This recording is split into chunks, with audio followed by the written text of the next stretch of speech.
So this is the second of a two-parter, and what I want to look at in this part of this two-parter is to actually look at Thunderfoot's video, Guilty of Rape Until Proven Innocent, Justice in the UK, and detail exactly some of the things that I think are so egregiously, abhorrently wrong with this video. I actually think that this is the worst video that he's ever made, and I think it's really sad that couple of weeks have gone by now and he said nothing about it. He's clarified nothing, he's retracted nothing. So I can only assume, and I'm making this video now assuming that he stands by every single thing that he said in this video. After all, if he didn't, why wouldn't he come out and say so? So look, what I want to do in this video is to go through a few of the things. I will be referencing some things that I said in the first video. I did say in the first video that a bulk of the evidence will be in that, and then I'll reference it in this part.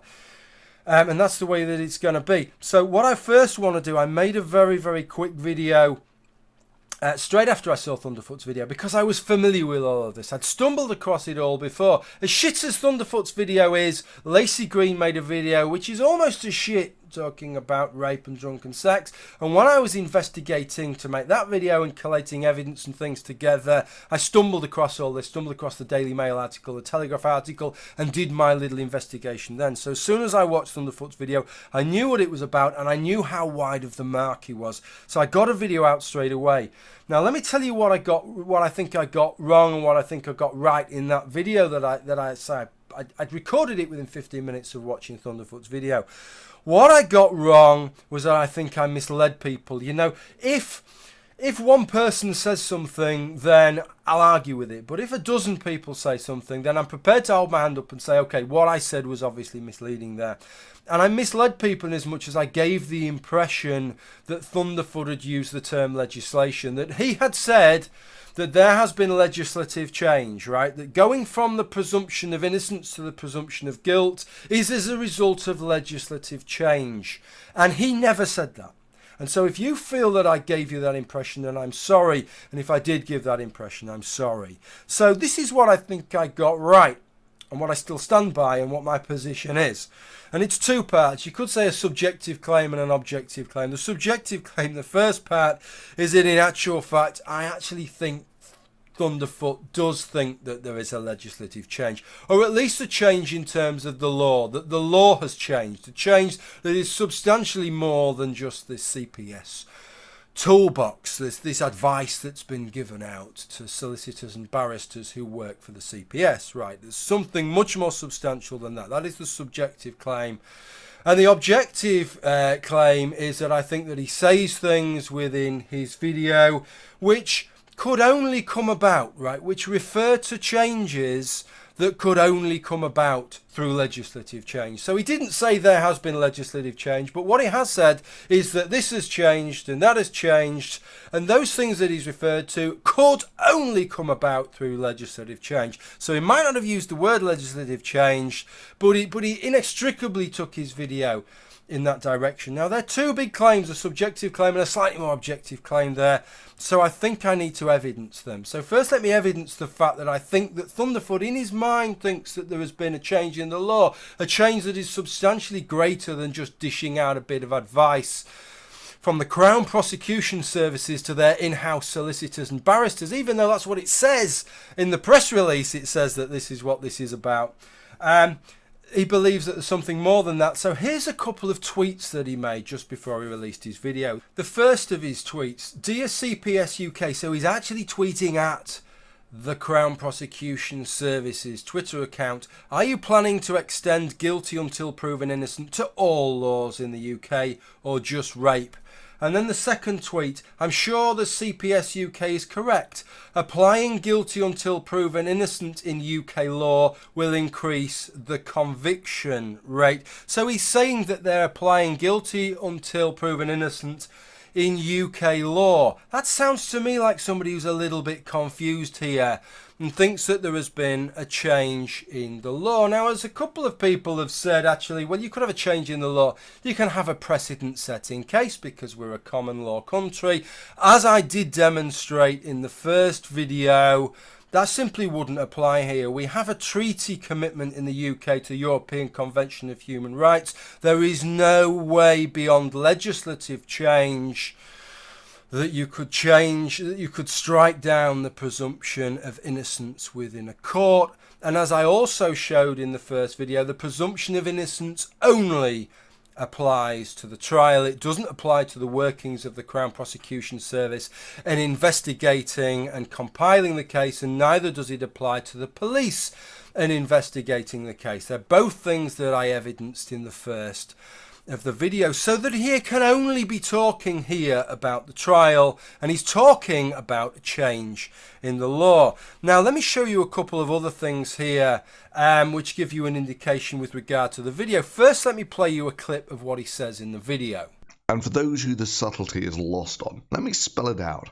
Innocent until proven guilty is the way it is because freedom is such a highly valued commodity. The assumption of guilty until proven innocent, reverses that. Hell, it reverses the very premise of every first world justice system. So that was what he said in the video. Now let me read you what he put in the footnotes of his video. He put, this one I just had to put something out on though, because he'd been sick. Men, listen to this, men accused of rape in the UK now have to prove their innocence, which basically is a reversal of every first world justice system. Okay, so he's claiming that in this one case of rape, we have a reversal of every first world justice system.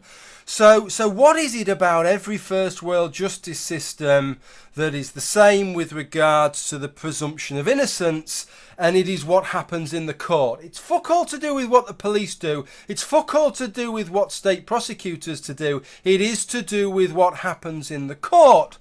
And what happens in the court is legislated in terms of the presumption of innocence by our commitment in the United Kingdom to the European Convention of Human Rights, which is then mirrored in the Human Rights Act 1998 and also in the European Charter of Fundamental Rights. None of that can be overcome without serious, heavy-duty legislative change. And if it didn't involve the UK pulling out of that treaty and probably pulling out of the European Union, any legislative change in any event would be struck down by the European Court of Human Rights in Strasbourg. So I hope that I've made my case to you that what he's referring to here can only come about by legislative change. And so in actual fact, what I said in my first video stands, even if I said it in a slightly misleading way. I actually think that perhaps he's just totally fucking confused here. It's one of the two. Either he thinks there's been some kind of change in the law, or he just doesn't really know what the job of the CPS is, and he just hasn't bothered to check it out. I really don't know. I leave that for you to try and decide.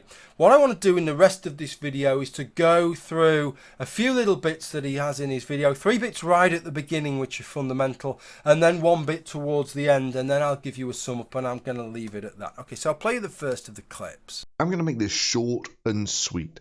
In civilized countries, people are presumed innocent until proven guilty.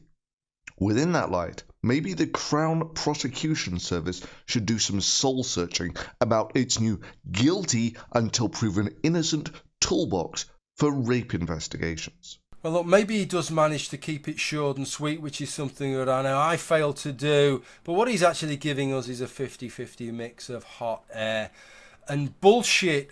This whole idea that this is a guilty until proven innocence toolbox, apart from the fact it doesn't mean anything, because the whole principle of the presumption of innocence has nothing to do with the investigative stage whatsoever.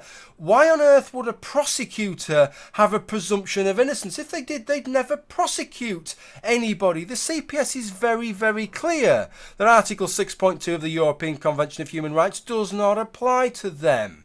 Similarly, the idea that they would work from a presumption of guilt until innocence is just laughable. This toolbox is an internal set of recommendations from the CPS centrally to their solicitors and barristers on how they can maximise their chances of winning cases and maximise their application of the full code test to make sure that they're taking the right cases and not taking cases that they shouldn't be taking. That is what this is all about, right? This is just bullshit that he's talking here, and he just carries on with it. Now, sure, it's true that the CPS is probably correct that if they presume that everyone is guilty in a situation where it's almost impossible to prove that they're innocent, then yeah, that's probably going to increase the number of convictions. Well, if that is what you think, then all that shows is that with regard to this, and with respect to you, Thunderfoot, as a scientist, what it shows is that you are fucking clueless with regard to this. The jury and the courts are still working as they are obliged to as part of the commitments that I've mentioned to work to the presumption of innocence, with the burden of proof being on the prosecution, as I detailed in some length in part 1 of the video. If the Crown Prosecution Service was to work to a presumption of guilt and thereby prosecute every single case where they didn't feel that the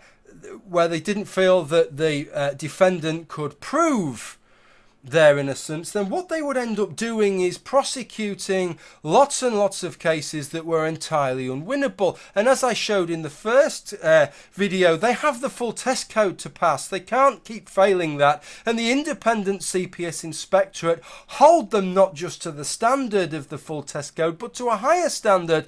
And they start investigating them if their standard slips at all. So no, you're absolutely wrong. It wouldn't involve getting loads more successful prosecutions at all. What it would involve is the CPS getting themselves into a whole world of shit.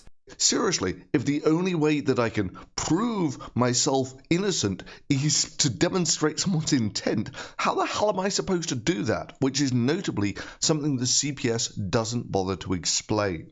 Nah, I'm sorry. Look, I know I'm going to get some shit for this because he's Thunderfoot, he's got 400,000 odd subscribers, but this is just fucking gibberish. This is absolute bullshit that he's talking here, not only because of this thing that you've got to prove your innocence, but this thing about demonstrating someone's intent. He thinks that what's been talking about here relates to the actus reus component, that you're being asked to prove that the other person consented. It's fuck all to do with that. It's to do with the mens rea component. It's to do with your beliefs, because even if the court accepts, right, even if the court accepts beyond reasonable doubt that the complainant did not consent, they still cannot find you guilty unless the prosecution can prove beyond reasonable doubt that either you did not believe that the person consented, or that the belief you had was not a reasonable belief. That is what is being discussed in all of that. It's nothing to do with whether or not the person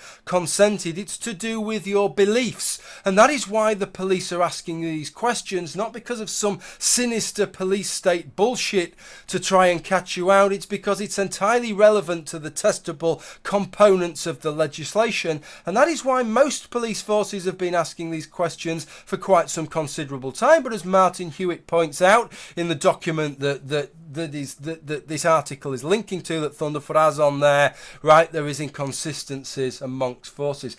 This is absolute gibberish he's talking here. There's no polite way to say it. And if this was Thunderfoot picking on somebody else here, he wouldn't phrase this any more politely.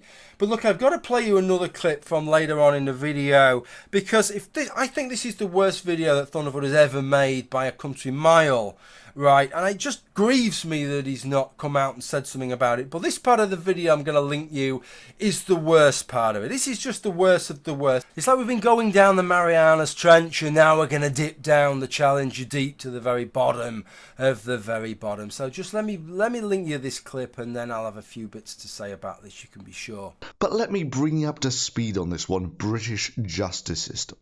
Sex has been used as a commodity since time immemorial. You know, the oldest profession in the world, and so on. And yeah, according to the CPS, all prostitution would be rape too, as consent as a sexual activity is not a grey area. In the law, it's clearly defined. It must be given fully and freely. And prostitutes do not give their consent freely. They do it for the money. You know, seriously, what the fuck is going on here? you know, I'm a Thunderfoot fan, right? He just hit 100 million views recently. What the fuck is... Somebody explain to me what the fuck is going on here. How he can come out with something like this. I watched a video of his that he'd made from a few years back now, right? And it was a response. It was one of his Why Do People Laugh at Creationists. And it was a response to a guy called xxiii, who you might think, well, yeah, he's quite easy to debunk perhaps. But xxiii had made this claim that the water that had been found on the moon was a result of the Noahide flood. And Thunderfoot made this response to that, and he absolutely fucking pulverised him. It was a marvellous video in which he looked at the physics in different ways, and they looked at it in terms of the velocities of the water and how impractical that is, in terms of the amount of energy that you would have to impart to the water to get it from the earth to get it up to the moon, how little of the water would actually hit the moon, and all this kind of stuff. And then he found these other concordant pieces of scientific evidence just to show what a ridiculous argument that xxiii had made, and then tied it all together wonderfully. And I watched that video, and I rewatched it the other day after having watched this, just to remind myself of it. And I remember at the time when I watched that thinking, not just feeling, yeah, that's a brilliant video, but feeling a little bit jealous, you know. I wish I'd made that video. I wish I could have made that video. And just somebody tell me what the fuck is going on. How somebody can make a video like that and then come out with shit like this. Look, just let me play you the last bit of that clip again. And yeah, according to the CPS, all prostitution would be rape too, as consent as a sexual activity is not a grey area. In the law, it's clearly defined. It must be given fully and freely. And prostitutes do not give their consent freely. They do it for the money. What's really worrying about this is not that he's made the argument. It wouldn't really matter, really, would it, if he had a channel with sort of 100 subscribers? It wouldn't matter if so much he had just had a small channel like mine with a few thousand. But it's the number of gormless cunts who listen to this and nod like salivating dogs at it. Let me show you a couple of comments that are left underneath. One of these comments from this gormless cunt has 700 likes. That's 700 like-minded gormless cunts who have listened to it and gone, blah, blah, blah, that's a good argument. Jesus fucking Christ. Freely means without coercion. Free means without remuneration. Can you not see the difference between something not being done freely and not being free? It's the difference between somebody holding a gun to your head and chucking some fucking money at you. If you cannot see the difference between that, I just don't know where you go. Look, and do you know what the amusing thing is that a prostitute is selling sex, right? So there's a contract there. There's a contract of sale there, isn't there?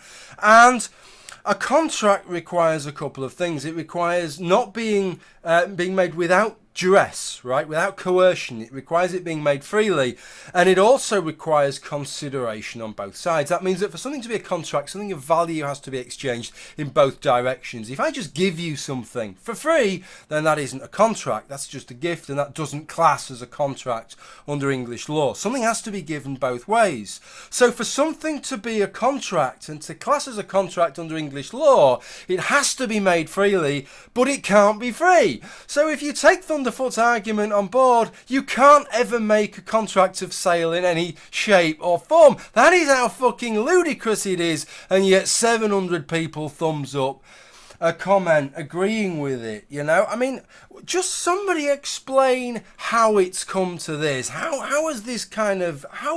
What is going on here? I'm gibberish now because I don't know how the fuck he's put this out as a video.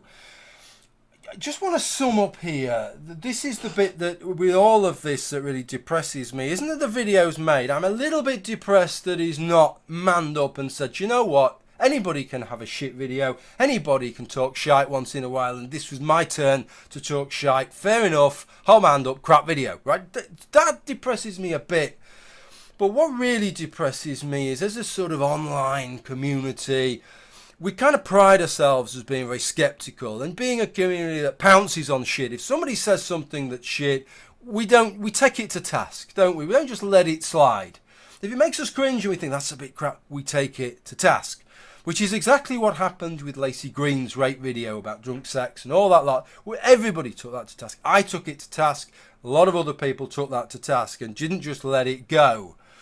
And yet, that is exactly what's happened here. Other than the response that I'm making here, and my early response, there's only two other people that I can find that have made a response to that. And one of them is Kevin Logan, so I'm not even sure if he even counts. But none of the bigger channels, none of the large, well-respected channels will seemingly touch this with some fucker else's, never mind with their own. And look, I'm not criticising those channels because I've been around the block. I might be stupid, but I'm not naive. I've been around the block long enough to know how it goes. And I know the reasons why that would be, right? It's not in people's interests, perhaps, to criticise one of their own, especially somebody who has the influence that somebody like Thunderfoot has. I get that, but isn't it a little bit depressing, especially when we laud those credentials?